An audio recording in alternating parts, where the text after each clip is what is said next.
In June of 2002, 14-year-old Elizabeth Smart was abducted in the middle of the night from her Salt Lake City bedroom. Elizabeth was the most unlikely of victims in a crime that seemed without motive.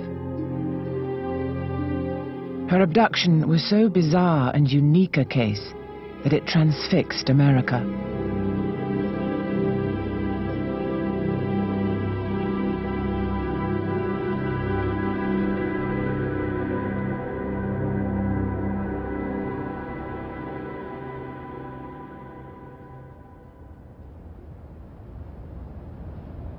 We gathered together as a family, as we always do, and had our evening prayer together, and put the kids in bed. I kissed the girls goodnight, and just were exhausted, and dropped off. The next thing I remember after going to sleep was Mary Catherine coming around the bed to Lois's side and saying, "Mom, somebody's taken Elizabeth." And, I'm sitting there in bed, I'm thinking, she's had a bad nightmare. Mary Catherine remained in the room with Lois. As I went from room to room checking, it became more and more of a reality that, she was not here. I came down the steps, looked through my office, went into our family room. She was not there. And it really erupted when Lois came down the stairs and turned on the lights in our kitchen and saw the screen cut. Mary Catherine had come down and said, "You're not going to find her. A man's taken her." And you just can't even imagine what was Elizabeth going through. Lois was yelling, "Call 911," and that was the first thing that happened. When I arrived, the neighborhood was pretty much sealed off. We did a quick walk around, cursory look at the kitchen area window, and inside the bedroom where the abduction had taken place.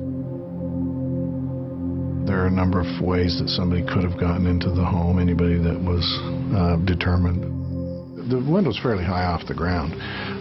For someone to climb through the window, they would have not only had to step up on the seat of the chair, they would have had to step up on the back of the chair just to make the cuts in the screen. If you have the plane of the window, then the window would open like this and kind of slide to the middle, and it's not a real wide window. So it left 12 or so inches that you could actually squeeze through. When we got that call in the middle of the night, I could kind of tell that, something bad had happened, and Edward told us the story, and it's just, panic. Someone's taken Elizabeth with a gun, and, get down here. It was just it's just this sick, terrible feeling. It just struck your heart that this is the worst thing that could ever happen.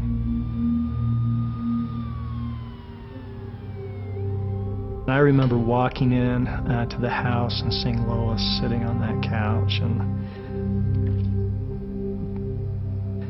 it was just horrifying. I mean, she was just wailing, catatonic.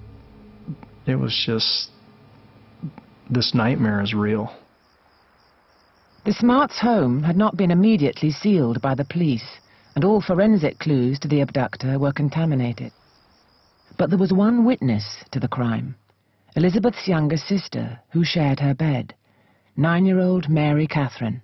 Mary Catherine, right from day one, was very consistent in the account that she gave us. She talked about being awake, hearing Elizabeth up. There was conversation, including threats from the perpetrator to Elizabeth, threats against the family and against her. The guy said, "Be quiet. If you scream, I'll shoot you, but if you don't, I won't harm you." Did his voice sound familiar to you? Yeah.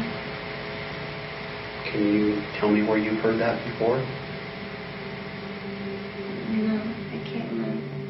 Mary Catherine mentioned that the voice was familiar to her. She thought she'd heard it before, although she was not able to say where for sure, but it seemed familiar, but not a whole lot more that we could go on. I couldn't imagine. I couldn't even fathom who would want her, who would take her, who would. I didn't really feel like I had any enemies. I didn't feel like there was anyone out there that would want to, that I knew of, that I could. It was the farthest thing from my mind. When you're missing a young 14-year-old girl, you certainly have to consider a sex crime as a motive. Elizabeth had to have been a chosen victim, very specifically targeted by her abductor.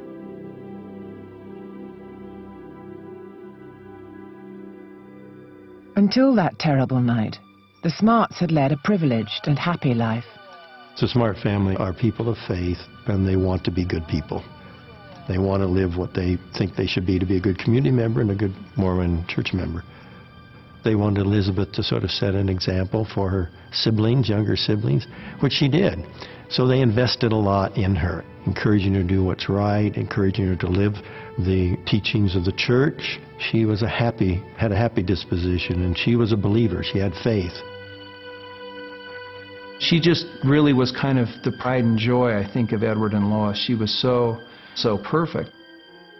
At 14 years old, she wasn't interested in boys. She was interested in the harp and horses. A lot of people sometimes ask us if we're sisters or even twins once in a while. Sometimes when I go down to their house, they've got a gym in their basement. We like to just play dumb games. They have these really big bouncy balls, probably about 2 feet in diameter. We like to hold them, and we call it sumo wrestlers, and we run into each other with the balls. It was apparent pretty early on that she had a real low rating as a victim profile.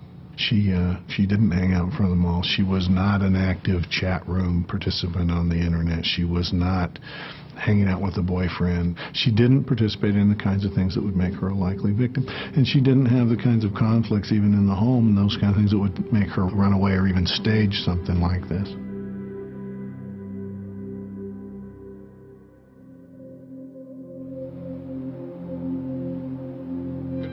It's 7:27, and we have a major story breaking at this hour. A 14-year-old girl kidnapped from her home by an intruder during the night in the Federal Heights area. Elizabeth, if you're out there, we're doing everything we possibly can to help you. We love you. We want you to come home safely to us. With every hour, the chance of finding Elizabeth alive was decreasing. Ed's oldest brother, Tom, a news photographer, took charge.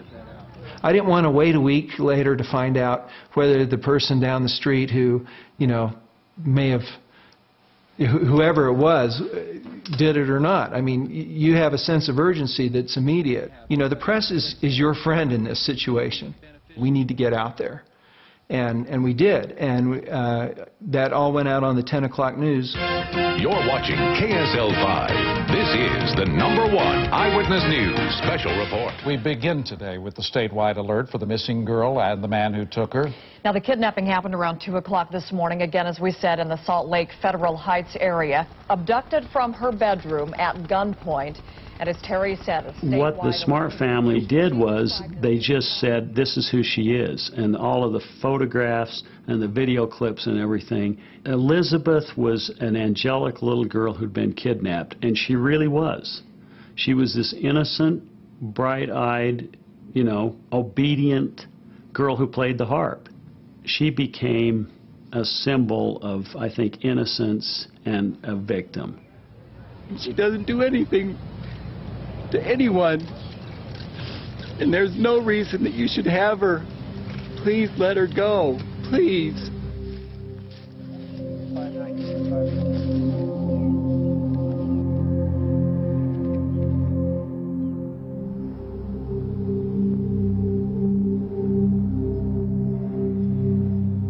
Tom rallied the family that first night. to go in front of those cameras and plead with the community to come out and help. Every minute counts, every second counted, and everybody knew that. And the response the next day was just phenomenal. At 7:30, we started having searchers showing up. I brought about 450 volunteer registration forms. At 10 o'clock, I had someone from the registration desk come up to me and say, we're out of forms. By the end of the day, the count was up to close to 1,800 searchers that had come through the center. The support and the love of the community were so great and everything, and I really, it seemed to become bigger than all of us in a way. It was just incredible. The sacrifices that everybody made. So anybody who has a car, raise their hand. Everybody could relate to a teenage girl being snatched from her bedroom in the middle of the night. That's everyone's kind of personal nightmare. And if it could happen to these people where they had a security system and where they're in an area that doesn't typically have a lot of crime, that could happen to anyone.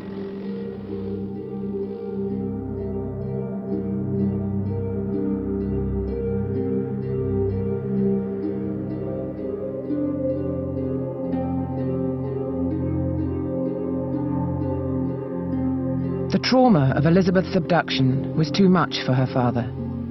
He collapsed and was taken into hospital. And I couldn't stop thinking about Lois and Elizabeth and the family and where I was and what was happening. Felt like my life was coming apart at the seams, and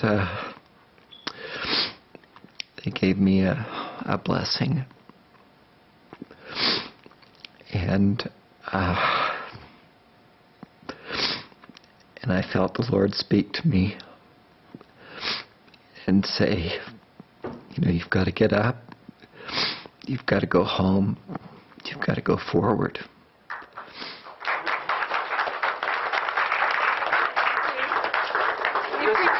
So much what you've done. It's so overwhelming to see. They told me people were here, but it's overwhelming. We brought Edward and Lois down to see the amazing things that were going on down at that search center, and they were completely overwhelmed by it. It was almost like it gave them strength.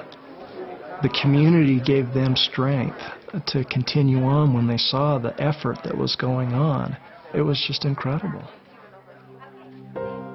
Join us for a moment of silence to pray, to simply hope for the best, to send your best wishes. That night, as Lois and I prayed, my prayer took on a completely different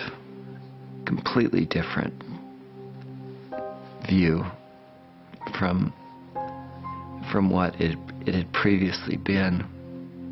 It was one of the purest forms of communication between Lois and I. It was one of the most comforting feelings that we had ever felt. I truly felt like, you know, the Lord was there, that He was watching over us, and that somehow we were going to make it through.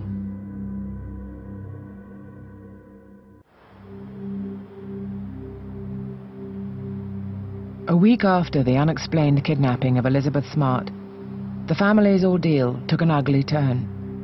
Ed Smart and his brothers were taken into FBI headquarters for questioning. We took polygraph test. I had taken mine with 5 days no sleep, working on my 6th day no sleep. I mean, I was literally hearing things. Some of the questions, I mean, they're hard to answer in that situation. Have you ever hurt anyone? You know, I don't, you know. Yeah, I'm sure I have. Have you, you know, are you honest? Do you lie to your wife? You know, well, I told her I didn't like her hairdo once, and I've lied to her, you know. I mean, I lie for love and I lie for sport, but I don't lie for real. Questions like, did you kill Elizabeth? Did you take Elizabeth? Did you have anything to do with her abduction? My polygraph was between 7 and 8 hours. But, you know, in that included a 2-hour stare down with the guy when I said, you know, I can't do anything else. I can't, I mean, I'm inconclusive, fine, it's in your court. I'm under the microscope as someone who could have taken her, and I didn't take her. I know I didn't take her. I just kept staring him in the eye, giving him eye contact and thinking to myself, whatever Elizabeth's going through, I can do this. You know, I didn't care at that point. I just felt like, do whatever you want with me. I want to find Elizabeth, and it doesn't matter. They know they didn't do it. We're not 100% of anything at that point. You can't go up and say, well, I know you didn't do it, but come on, let's do the interview. You know, don't let this hurt your feelings. I mean, we kind of have to play the role. If we're going to interview them, we have to, you know, put them on the spot and kind of put some pressure on, or we might as well not bother with the interviews. The police initially floated a theory that perhaps they had some financial problems, and this was a way to produce a ransom note and maybe alleviate those financial problems. It's interesting how one problem or one tragedy all of a sudden just escalates, and this family that's already been hit once is now being hit again in national headlines that by innuendo say, hey, it's the family. At that point, once they're starting leaking these things out, they had never talked to my wife. They'd never checked on my alibi. They had never done any, I mean, the Keystone cops could have figured out this. You know, I mean, it just, so it was really a little bit irresponsible wherever those leaks came from, in a feeding frenzy, when there's no information out there, and you have everybody, and you know how this works in the press, they see one little thing, and it's like in a hen house with a chicken that gets a spot of blood on its head, all the other chickens go peck it to death, and that's what the press does. Yeah, I was under suspicion, but I didn't care if I was under suspicion. The only reason why I would care about me being under suspicion was if it's taking away from finding who the real person is.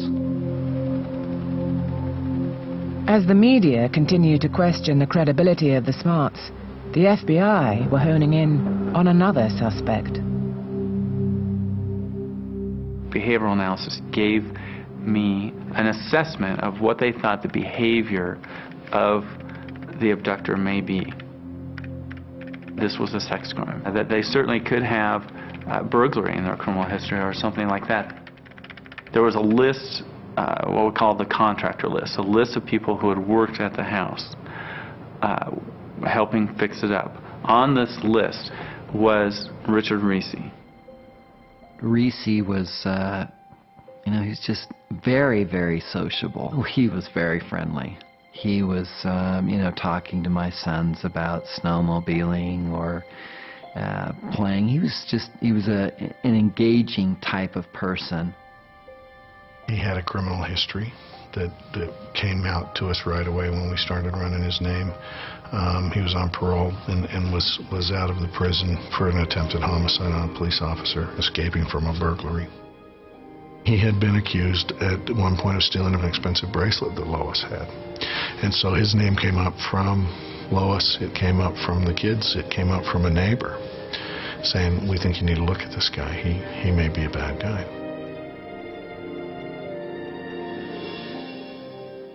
I didn't have the slightest clue that he had any record, that he was any kind of a threat. Richard Reese was a burglar who liked to go into people's homes and steal things, and sometimes when the people were in them. And when they investigated his trailer where he was living, they found items that he had stolen from Ed and Lois Smart. The theory with Richard Reese was that he was burglarizing the house. She woke up and recognized him. He knew that if he went back to prison, he probably wasn't getting out, and that he had taken her away as a witness. This evidence was horrendous. I mean, this was Richard's mode of breaking into a house at night, apparently not afraid of being caught or getting a thrill, because he was willing to do this in the middle of the night. And he had gotten away with it, I guess. I don't know how many times I don't know how many times he did it. But that just absolutely crushed us.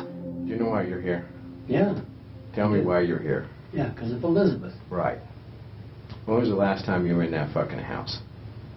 In April, when I picked up the title. Tell me what you know about the kidnapping. I don't. Oh, shit. You couldn't live in this valley for the last 2.5 weeks and not know something about the kidnapping. I'm not playing games. I'm not saying tell me why you did the kidnapping. I'm saying tell me what you know about it, what you've heard on the news, what you've seen in the press. Somebody broke into the Smart's house. Okay. Took Elizabeth. Okay. Now I'm the #1 suspect. A new face, some possible new evidence, and a set of intriguing new questions in the disappearance of Elizabeth Smart. A man with a long history of criminal behavior leaps to the top of the list of suspicious people in the Smart case. Let's take a closer look at Richard Reese and why police find him interesting. Reese was familiar with the Smart home. Richard's face was on TV, and Mary Catherine saw it. And she said, what's Richard's face doing on there? It wasn't him. And, you know, of course, we, passed all of this information on. You've got to realize, too, that it was very dark in that room. And so we still had this big question mark going on in our mind. Could she really see someone in there? I was fairly comfortable that Mary Catherine, by looking at someone, couldn't identify her suspect. That she didn't have that in her memory. She didn't see this person's face. Oh, you want to hear some fucking shit? Want me to make up some bullshit? No, I don't want you to make up bullshit. Well, then fucking believe me, John, God damn it. Well, there's too many things that don't. Well, I don't give a find out who in the fuck did this shit. Well, that's what I'm working on. You've got 5 or 6 guys working on it. I've got 80 fucking guys. Well, why ain't you fucking coming up with something, God damn it? I'm sitting in this room talking. Fuck, I've taken lie detectors, I've given blood, I've fucking done every fucking thing you guys have asked me. But you didn't pass. So far, police say they have no forensic evidence to tie Reese directly to the crime. But there is a growing mound of circumstantial evidence, all of it leading police to continue their focus on the former Smart handyman. 8 weeks after Elizabeth was taken, there was another break-in attempt at her cousin's house. We were awakened by a loud bang on July 24th at 2:30 in the morning. I heard a loud crash. I knew right where it was. It was in my daughter's room.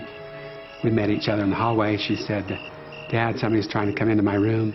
That she saw a sharp object coming in and out. I said, "We better call the police." And so we dialed 911. It's too coincidental not to be connected because of the screen cut the same way, the 2 chairs placed back to back the same way. It's got to be connected somehow. Okay, cut screen. A cut screen by itself on a summertime burglary is not a big deal. You know, a lot of burglaries in the summer, open window, cut a screen. It's an easy way to make an entry. So that by itself was not that terribly unique. The chair underneath the window now is a match, but the window at the Smart's home is like almost 6 feet off the ground. Well, the window is only 4 feet off the ground at the Wright's home. So they don't need the chair to go through the window. And so we just assume, okay, well, it's, you know, we have a bunch of kids out doing pranks in the neighborhood. They put the chair there to do a copycat. That's a likely scenario. This is not the work of no kid. No kid would be brave enough to put 2 chairs up, slit them with a knife, and try to break in and then run out. But I'll tell you what, it rang true to us. I mean, every one of the cousins was sleeping with each other or their parents, or David put in an alarm system that weekend. I mean, it scared the hell out of everybody. There was nothing conclusive that said it was related, nor anything conclusive that said that it wasn't. By this time, we had pretty much been told that, you know, they were reasonably certain it was Richard Reese and everything. Well, you know, Richard Reese wasn't on Mick Fennerty's top 5 list of potential suspects. I was now getting very adamant about investigating other people because Reese was in prison. He had a pretty good alibi. We know he didn't try and break into the Wrights' residence. I mean, that should have been it. With Elizabeth's fate still unknown, the police were wanting answers and increased their pressure on Richard Reese. And you know that I think you're involved in this. I want to hear if you were in there and you were doing this and she woke up, what would you do? And you're telling me I I'm wouldn't not be going to scared? sit here and fucking tell you, pal. Sit down, sit down. No. It's never going to stop. It's never going to end. It's just going to go on. Fuck, I'm at a fucking loss, dude. I mean, what? Put yourself in my motherfucking shoes. Shit. I didn't fuck around with no fucking girl. But damn. No, I didn't. Fuck, no. You didn't any bruises? No. God damn it, no. Then, on August the 3rd, the investigation suffered an unexpected blow. FBI agents called me and said, Cory, Reese's had some sort of problem medically. He's collapsed. They're life-flighting him and he's on life support. And I just kind of was, what? Wait a minute, you know, we got all these unanswered questions. So I made the call immediately up to Ed and Lois. Lois answered the phone and I just said, you know, it looks like he's probably brain dead and he's never going to be able to answer our questions. And Lois just says, oh my, and dropped the phone. 3 days later, Reese died. He died less than 2 months after the kidnapping, but they were so sure that it was Richard Reese. In fact, when he died, they wouldn't even let his wife come and hug him after he died because he was considered this horrible man who had kidnapped Elizabeth Smart.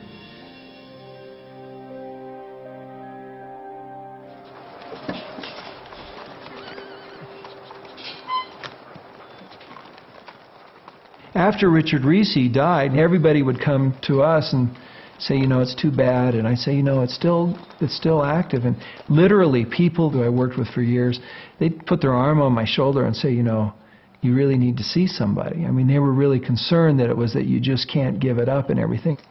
But, you know, the fact that we had searched so much and hadn't found a body or found any evidence at all was also somewhat, you know, somewhat reassuring. I mean, if we had found, you know, something to show that she wasn't alive, we certainly would have felt differently. But no, we couldn't let it go. We were after it. I couldn't be angry at God. I knew that God was not the one doing this. I knew he wasn't. I was angry at somebody's choice to take my daughter.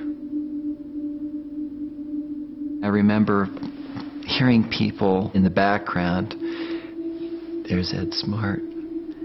How can you think that she's still out there? I remember sitting in my office and opening the drawer and going through the baptisms, those who've been baptized, and seeing her name on it, and just starting to cry. And at that point, my mind said to me, I don't think she's alive. And then my heart said, well, I'm not going to lose hope. I can't lose hope. And I read this to the congregation. Verily I say unto you, my friends, fear not. Let your hearts be comforted. Yea, rejoice evermore, and in everything give thanks. Waiting patiently on the Lord, for your prayers have entered into the ears of the Lord of Sabaoth. If there's a question at all, why should I be doubtful? I should be optimistic, because that's the best way to be. I thought about her a lot, and I thought about what I'd say to her when she came back. And I dreamed about it a lot. I always dreamt that she was there and I was coming to their house and what I would say to her.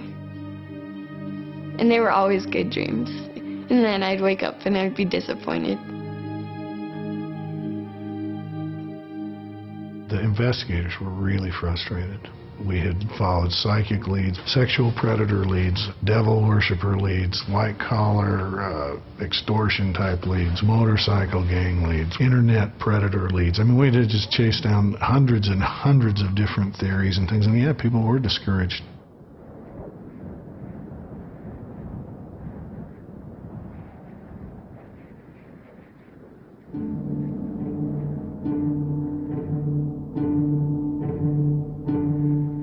I was mountain biking on a trail behind my house in July, about a month after the girl was taken. At about 10 o'clock in the morning, I was going up the trail, and I saw a man in the distance walking down the trail with two women behind him. They were wearing full gray robes. He had a very bushy beard. The two women had veiled faces with only their eyes showing. I saw the man that our family calls Joseph walking from the sidewalk toward the street. He was staring straight ahead, walking quite rapidly, and at his side was a young girl dressed in similar clothing. I could see her eyes, and her eyes were quite sad. My parents had come down to take my wife and myself and my kids out to a family-style restaurant, and sitting on a table that was just a few feet away from us was a man and a woman, and what I could identify then was a teenage girl. They would stack up the vegetables on their plates, stack up the cucumbers, and I thought that they were probably eating a lot because they might not have regular meals. The night Elizabeth was abducted, she was taken by her kidnapper at knife point, repeatedly told that she was evil, and threatened with the murder of her family if she tried to escape. Over time, her old identity was slowly erased. Her new name was Augustine. Disguised in a veil, she was seen following her abductor and his wife in and out of Salt Lake City. Dressed in white robes, the strange trio often walked along the canyon path which rose up behind her parents' home, just as she had done the night she was abducted. That first night, after being forced to climb for several hours, Elizabeth had eventually emerged into a heavily camouflaged hideaway. Here, her red pajamas were burnt, and she was taken by her kidnapper into his dugout, held down and raped. Abuse that would continue. Elizabeth was then shackled by a cable to a tree. Unable to shout out to the search parties, she could hear calling her name. She was still alive.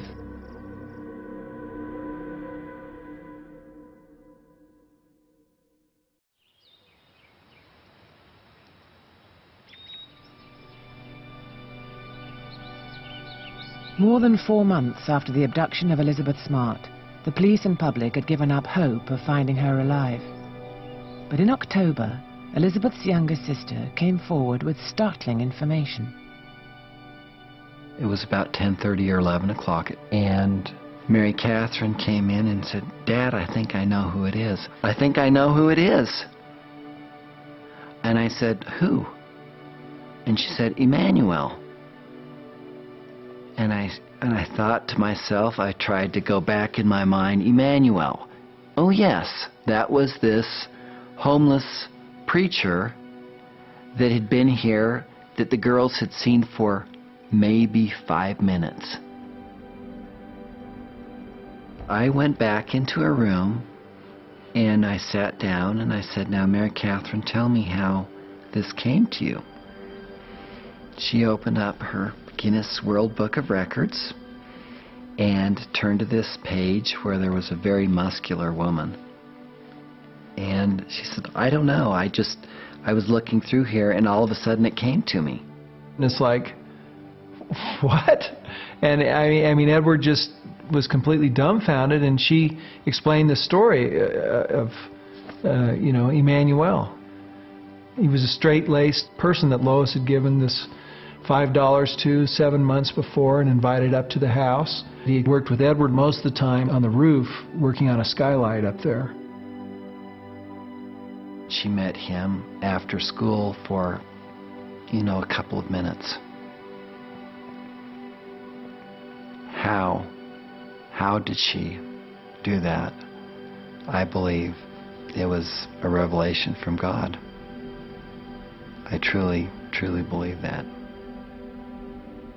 Edward immediately, called and went down to the police station, talked to Cory Lyman and told him about it, and they arranged, for an interview with Mary Catherine.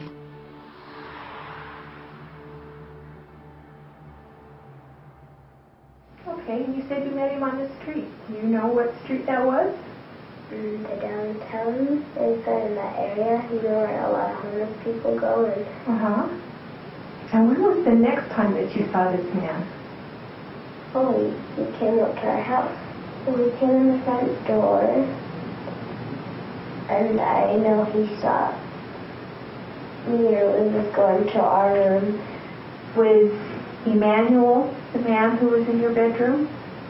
I'm not quite sure. It might have been. You're not quite sure, but it might have been?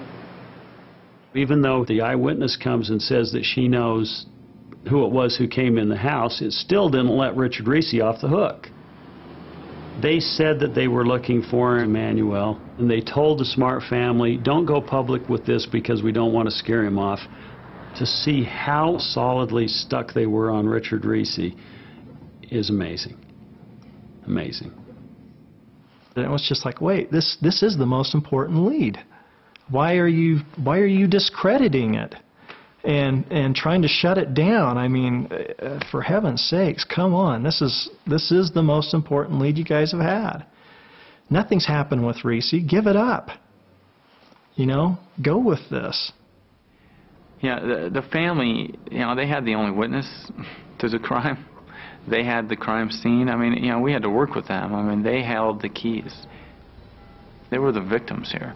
And they had the most information to help solve the case.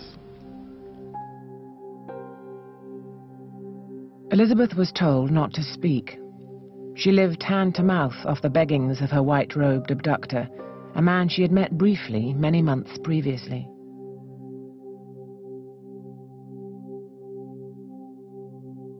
Her new life took her into a strange world that she had never known before.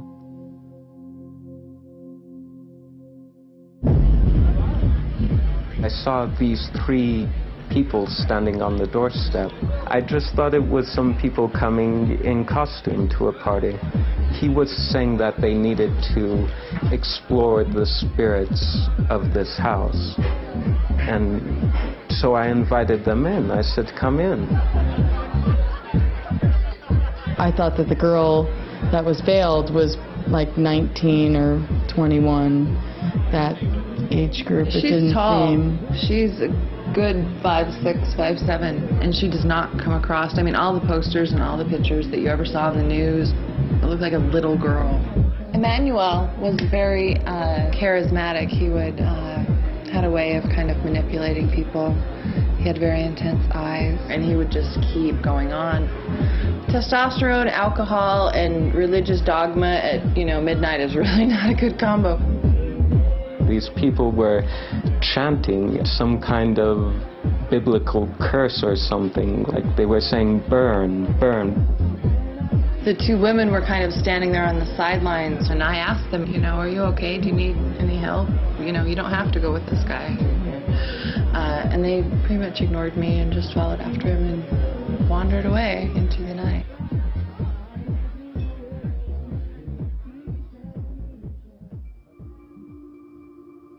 Elizabeth's kidnapper, Emmanuel, was born Brian David Mitchell. The middle son in a strict Mormon family, Brian was severely punished, taking the brunt of his father's anger. Even as a child, Brian showed an excessive interest in sex. We had a book at home that had explicit pictures of the genitalia, you know, and he promptly proceeded to play doctor in a little hut in the backyard with the neighborhood kids, and that got him, we got a little feedback from their parents for that.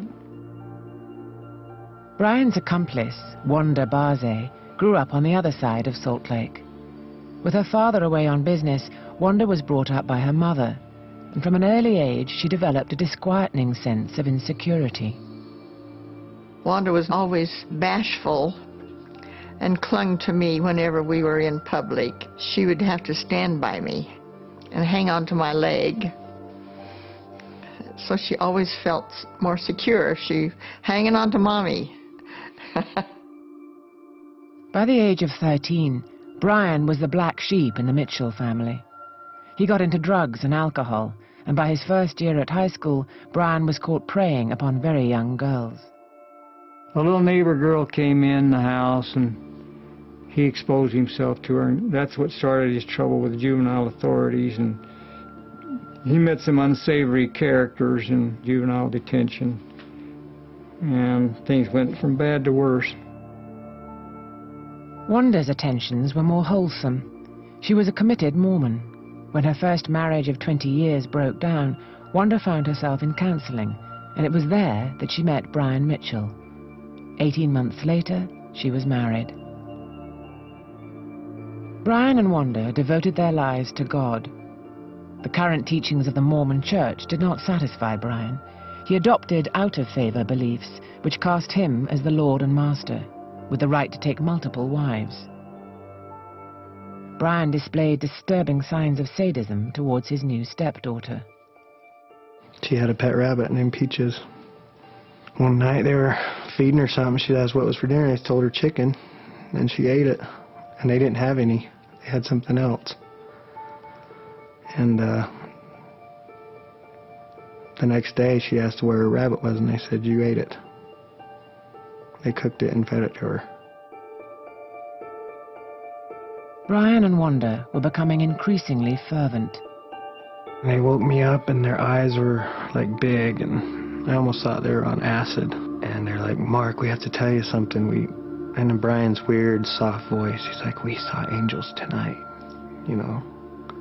I'm just like, "Whoa, really?" They're like, "Yes, we saw the angels of the Lord. They've spoken to us." Their revelations told Brian and Wanda to leave Salt Lake and develop survival skills. 3 years later, they returned with a manifesto and a mission. She was Elada, and he, Emmanuel, David, Isaiah.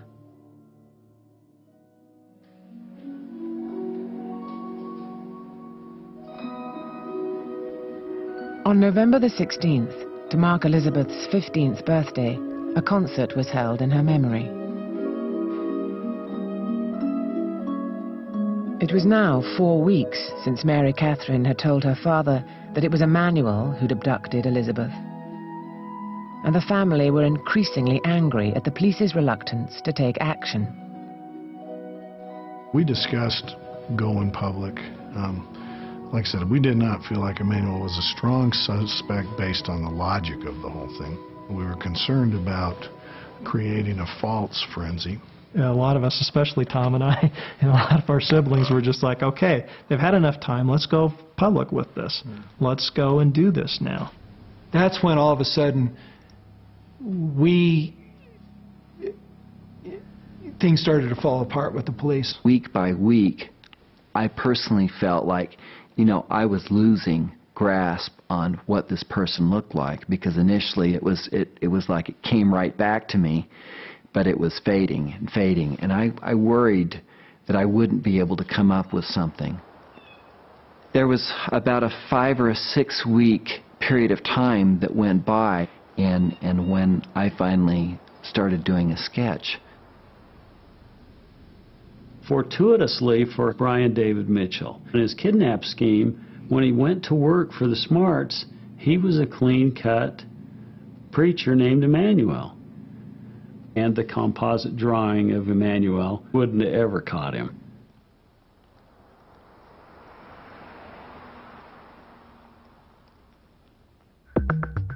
In October, before the search for Emmanuel had even begun, Elizabeth was taken to Salt Lake City bus station.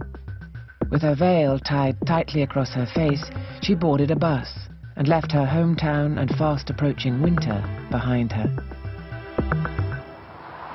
The long journey took Elizabeth hundreds of miles away to Lakeside, a small cowboy town in Southern California. If you were living on the streets, Lakeside would be an optimal place to be. A sort of area where outward unusual appearance does not necessarily draw undue attention to oneself. So if someone were to blend into an area of San Diego County and have a relatively easy time of it, I would suspect that Lakeside would be a choice. We started calling them the worshipers because they were dressed so odd, like something out of a Cecil B. DeMille biblical movie. They usually had a veil that would cover them like that with their hat, so all you could see were their eyes. Talking to them, I asked them, why are the women veiled? Are you Muslim? And real quickly, see, the women never answered themselves. It was always him that talked. He answered, these women are veiled to protect them from the sins of the world. And at that point I went, oh, of course. Well, they came into the park, and at that point we discovered they weren't Arabs because he was walking around with a Bible trying to raise money. Had really piercing eyes. There's no law that says you can't be dressed different, you can't look different. And in this country, people are to have religious freedom.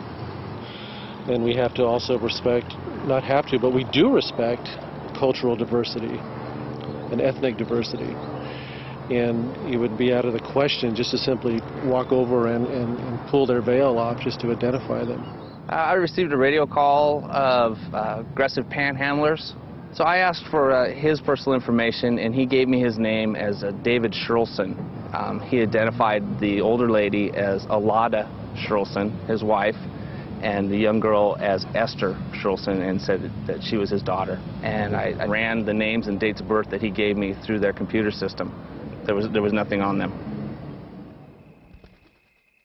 In Lakeside, Elizabeth lived with her kidnappers in the bottom of a dried-out riverbed.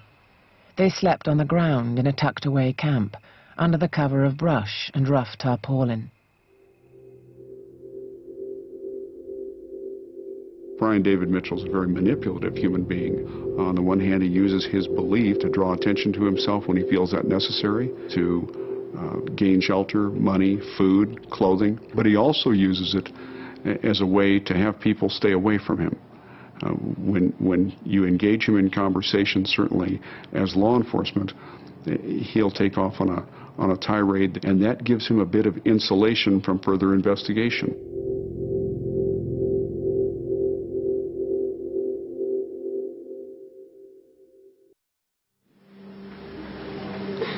Edward, Tinkerbell, come on. It was now the new year, 8 months since Elizabeth was taken. Both Mom and Dad have been so wonderful to us, and so understanding, and so considerate. The Smarts were increasingly frustrated at the police's reluctance to publicize Emmanuel as a suspect. They started planning to go it alone. Finally, we got to a point where, you know, enough time is enough time. And whether you like it or not, we're going forward. It wasn't even so much the sketch as the story of this homeless preacher. That was what we wanted to hear. I talked with him about where he was from, what he was doing. He indicated to me that he was from all over, that he was going about the country from homeless shelter to homeless shelter, preaching born-again Christianity. By almost shotgun blasting that press conference out to the public, it hit the one person that it needed to hit, Emmanuel's sister. When she read about this street preacher named Emmanuel who occasionally did handiwork on homes, a chill went down her back. That's my brother. She called in and she said to the police, I want this to be anonymous, but I know who that is, and his name's Brian David Mitchell. The Smart family was unequivocal in that we need to find this guy. Tom particularly got maniacal about it. What Tom did was he jumped inside the investigation. Whether the police or the FBI wanted him there or not, and most of them didn't, he wouldn't take no for an answer, and he became absorbed with the investigation. And what the police couldn't or wouldn't tell him, he'd go find out another way. Tom called Brian Mitchell's sister. Her husband gave him key information. Lisa, this is Tom Smart. I am Elizabeth Smart's uncle, and I guess that there's a guy that we've been looking for. He calls himself Emmanuel, I guess, dressed up like Jesus. Personally, I would be very, very surprised if he did have anything to do with it, but he's just crazy enough, and that there's possibilities. You know that he does have a teepee that he's had up in the mountains, but he has never, ever let any of the family know where. Right. If he really family does have something to do with it, there's a really good chance that she's still alive. Tom scoured Salt Lake looking for Brian Mitchell. He discovered the cafe that the trio had frequented. I went to all 3 soup and salads and took posters down, and I talked to one of the managers there, and she says, "Oh yeah, Mary and Joseph. You know, the last time I saw him, he was with a woman and a girl." I said, "Do you think that girl's Elizabeth?" And she said, "Yeah, I think it could be." And it took me to my knees. I dropped like a lightning bolt, and I just thought, my God, she's out there. If he has her, she is still alive. And that was the thing that just exploded. Good evening. We start off... America's Most Wanted ran the story. The Smarts were hoping someone would recognize this face, and someone did. Police got a call from a woman who... Now we knew there was a man by the name of Brian David Mitchell, that he was a street person, that when Lois Smart had brought him to the house to work, he was clean shaven. He had a short haircut. She met him downtown. He took a bus up himself to the house to work on the roof. And Ed remembered it. And Mary Catherine wasn't making it up.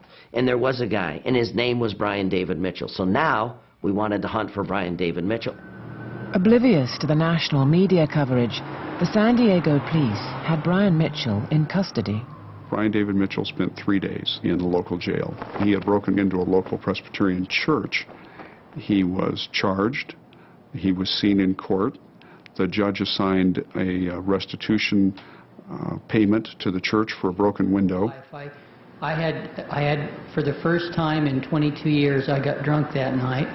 And the whole night was just a nightmare, and it was this week in jail has been like Jonah getting swallowed by the whale. It's turned me right around. We were a bit chagrined that we had actually had him in custody on a burglary, not been aware that Salt Lake authorities were interested in him even for questioning. We had identified him as Brian David Mitchell, but at that time we were not aware of anyone looking for him criminally. Back in Salt Lake, Tom was uncovering more, disturbing information from Brian's family about how he had abused them as children.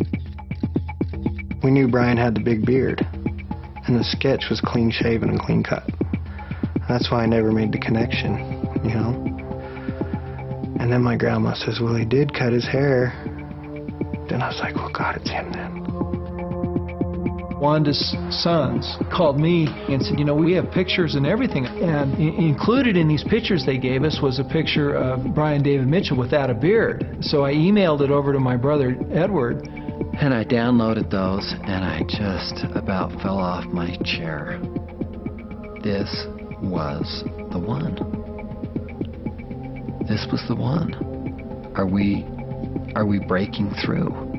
Mitchell's appearance changes dramatically, depending on the length of his hair and beard.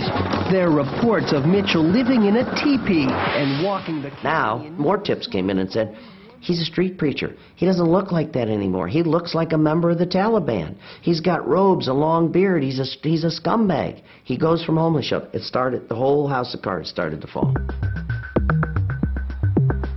When Brian was released from prison, he decided they should leave California.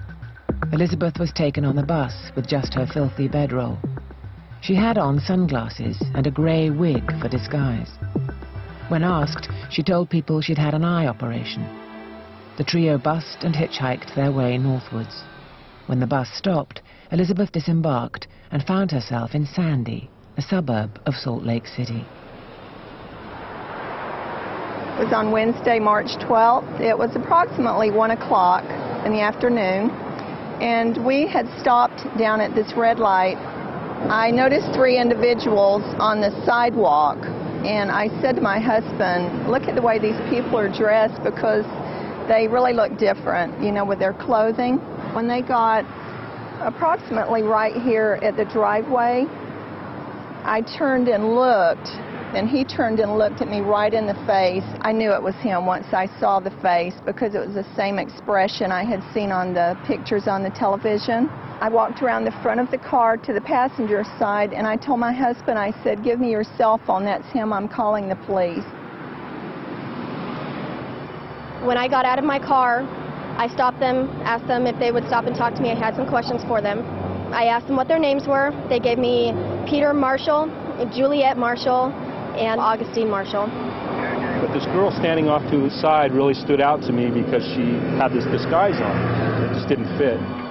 She was wearing a wig, a gray-haired wig, claiming that she was 17 or 18. She was the only one out of 3 wearing some sort of disguise. So once we kind of keyed into, well, she does kind of look like Elizabeth Smart.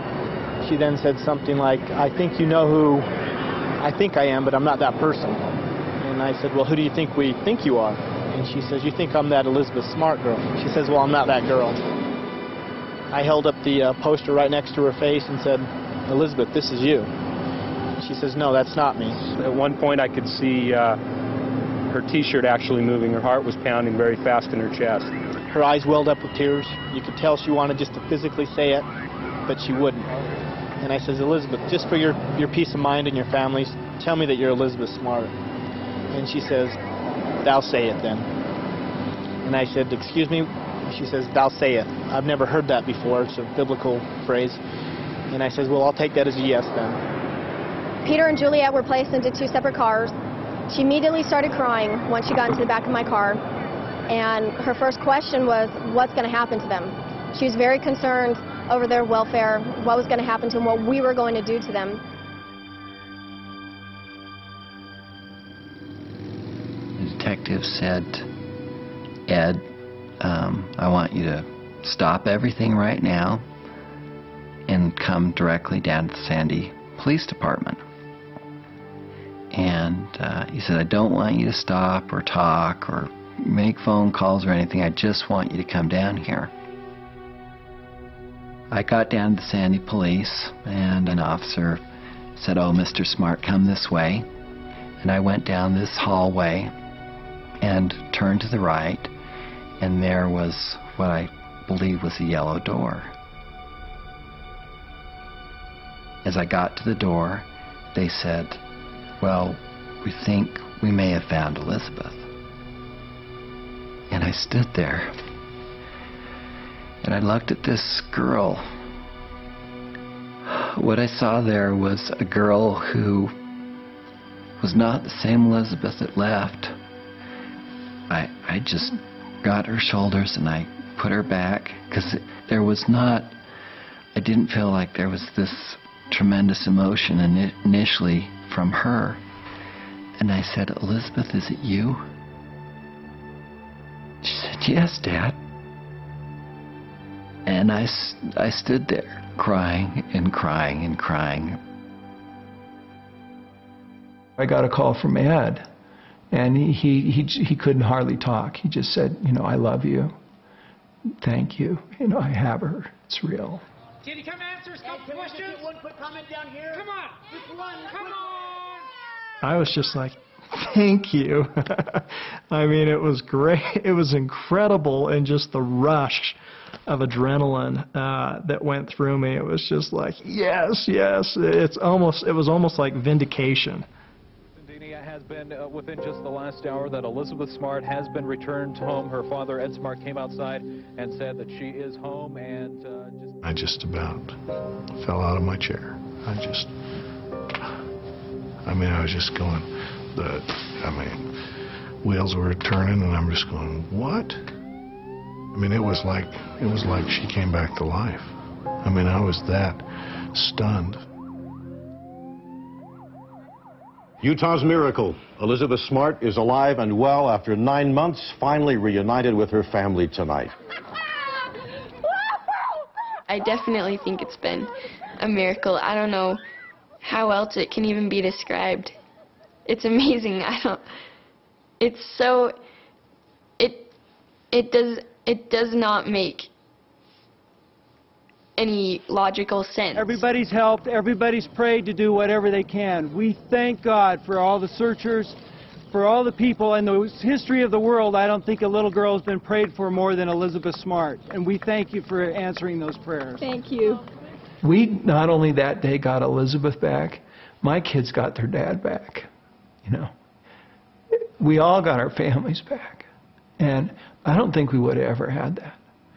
You know, we may have had a find where we kind of stumbled through and we would have gotten our lives back a little bit because we had done everything we could do. But, you know, the suspicion of saying, well, it could have been this or it could have been that, it's just, you know, we're just incredibly grateful that it ended the way it did. Elizabeth is doing well. She's beautiful. She's happy to be home, and we're so happy to have her home. She's doing the things that she should be doing. She could hardly wait for a bubble bath, and that's what she did, and she does it. I said, you can take it whenever you want. You can have as many as you want and as much bubbles, and we've had fun doing her hair and painting toenails.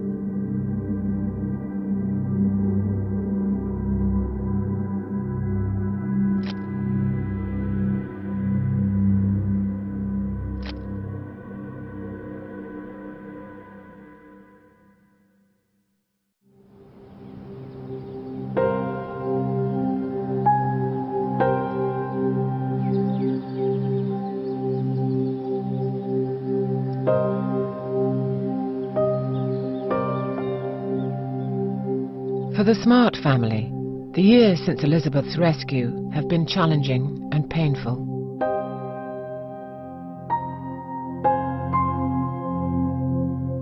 The euphoria of having Elizabeth home has been tainted by intense public interest and personal soul-searching.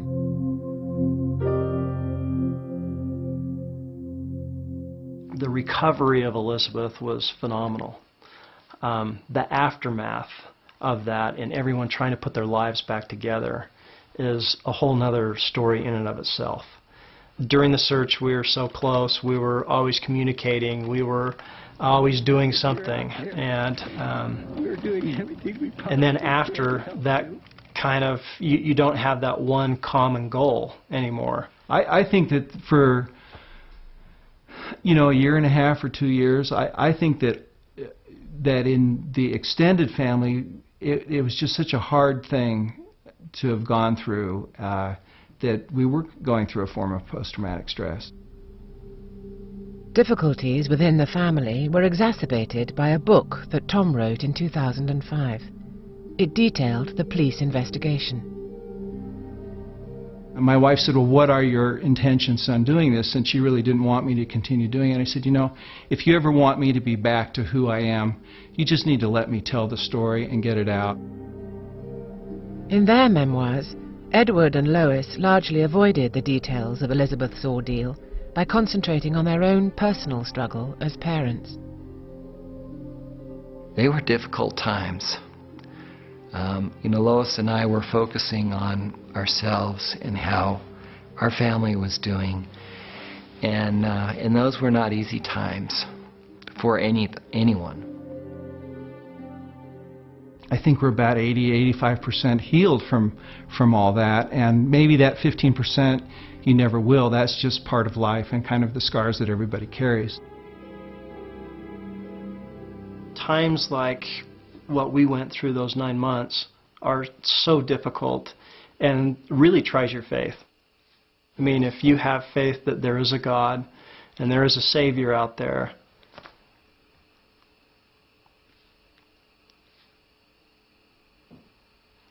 why aren't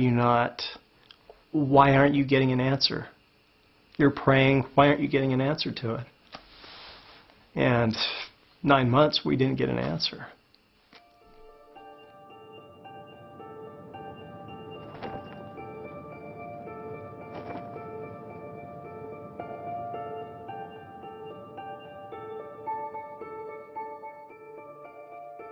Brian Mitchell, when he comes into a courtroom, you never know what he's going to do. He's broken into song, which effectively gets him thrown out of the courtroom. He's been disruptive. Hasn't been violent yet, but he hasn't been terribly cooperative with his counsel, so his legal counsel has changed several times. Miss Barzee originally was less competent than she is now. Mr. Mitchell, however, because of his religious zeal or because of his mental illness, seems to be progressively angrier and seems to be more frustrated with the system.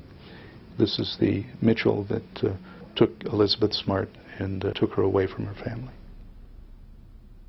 After 4 years of legal wrangling, Brian and Wanda are now being held in a mental hospital. They face charges of sexual assault and kidnapping. The courts are struggling to decide whether they are competent enough to stand trial. The United States Supreme Court has told us that we should not force people to take medication without at least having a hearing. And the forced medication is an attempt to restore them to competency so we can try them and to make sure that they are well enough to understand what the proceedings are. Whether it's all calculated or whether it's spontaneous, who knows? Who knows if he's just saying, this is how I can get thrown out of court. I sat there and looked at Brian Mitchell, and I just thought to myself, how in the world did you ever get to the point that you have gotten to?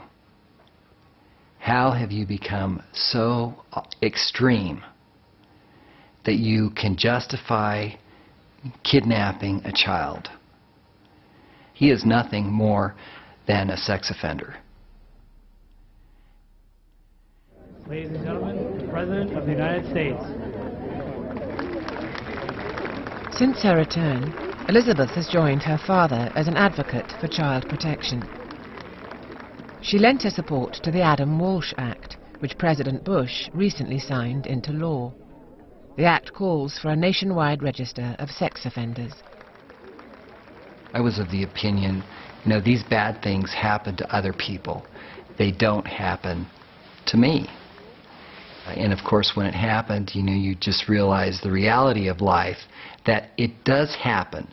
It doesn't matter who you are, where you are, what your status is, they do happen. We felt very strongly that Rad Kids is a program that teaches options to children.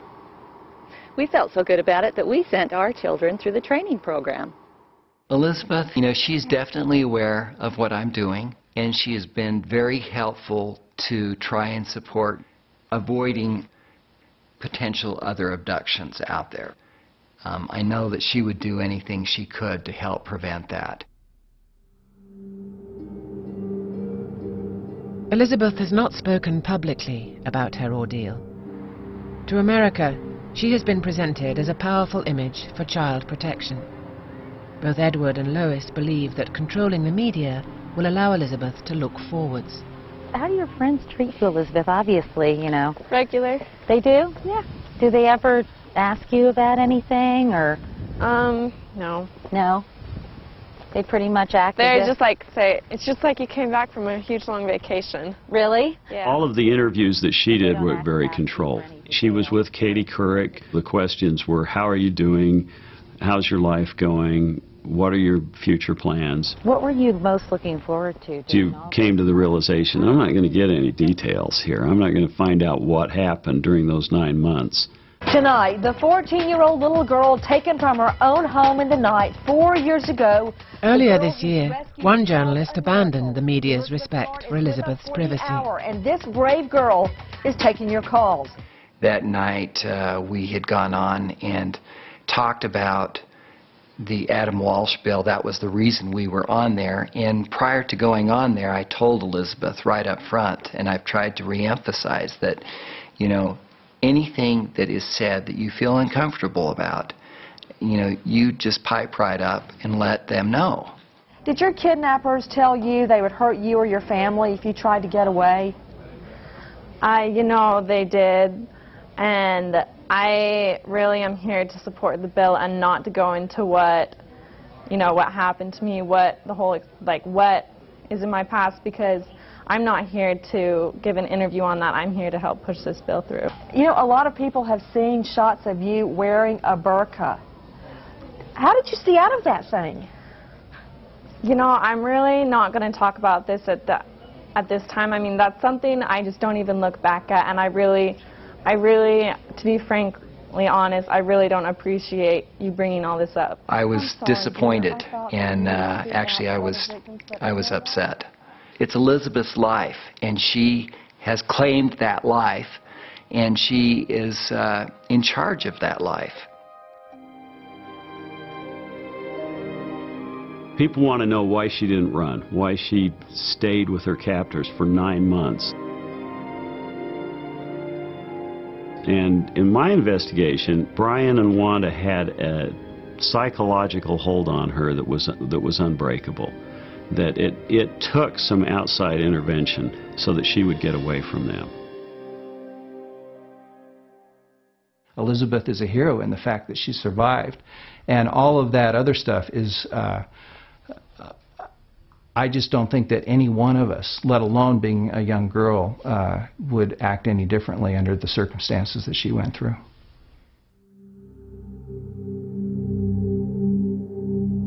While Elizabeth was out there, you know, she depended very much on prayer and a knowledge of who she was, and that one day, you know, she would see us again. I mean, she said to me, I didn't know how long it would be, and it might have been a long time, but I did know that I would see you again. I have the pleasure of presenting to you, Elizabeth, this National Courage Award. Since her return to family life, Elizabeth appears to have made a remarkable recovery.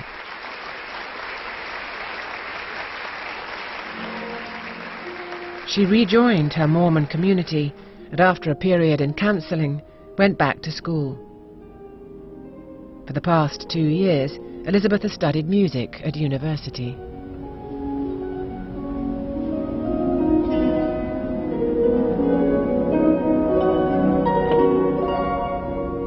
The biggest miracle to me isn't just that she came home, is that how solid Elizabeth seems. Elizabeth is, I'd say, an anomaly,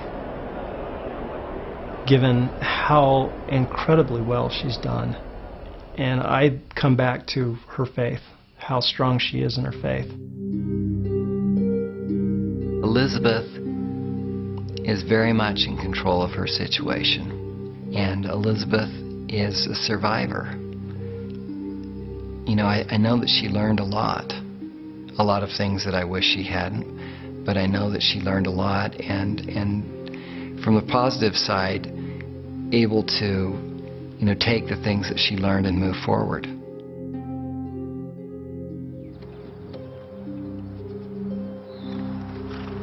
Even though you have the best of all possible outcomes, you still have kind of wounds from being through such a traumatic experience.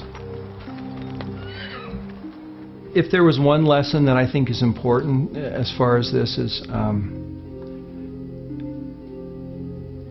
there's certainly hope. I mean, hope is a great lesson. It's not always completely dark, even in what we think is the darkest time.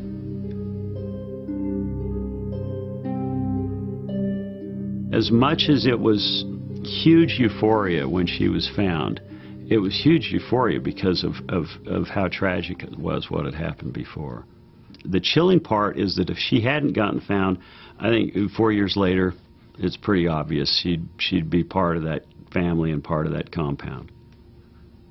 So I'm glad it's over, and I'm glad she's back.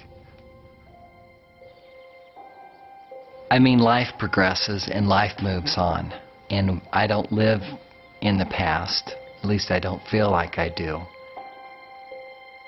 There is nothing more important to me than my family, and having Elizabeth back home has been so wonderful.